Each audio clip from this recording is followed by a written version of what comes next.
ఓం శ్రీ సాయిరామ్. బిడ్డ, నీకు త్వరలో ప్రయాణం ఉంది కదూ.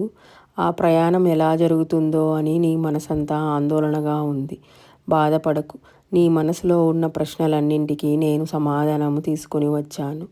మీరు తూర్పు దిశగా ప్రయాణం చేయబోతున్నారు. ఈ ప్రయాణము మీకు మానసిక శాంతి అలాగే ఆర్థిక లాభము తెస్తుంది. చిన్న ఆటంకాలు వచ్చినా భయపడకండి. సాయి కృపతో మీరు విజయం అవుతారు. ఇదండి బాబావారి సమాధానము. బాబావారు అంటున్నారండి, మీ ప్రయాణము మీకు విజయవంతమయ్యి అలాగే మీకు అంతా శుభము కలుగుతుంది. ఈ ప్రయాణం ద్వారా మీకు మానసిక శాంతి అలాగే ఆర్థిక లాభం వస్తుందని బాబావారు మీకు సూచిస్తున్నారండి. ప్రయాణంలో ఏ చిన్న ఆటంకాలు వచ్చినా మీరు భయపడకుండా బాబావారి మీద భక్తి, విశ్వాసము, నమ్మకంతో నిత్యము బాబావారిని జపిస్తూ ఉన్నట్లయితే ఖచ్చితంగా మీరు ఈ ప్రయాణం ద్వారా లాభం పొందుతారని బాబావారు మీకు సూచిస్తున్నారండి.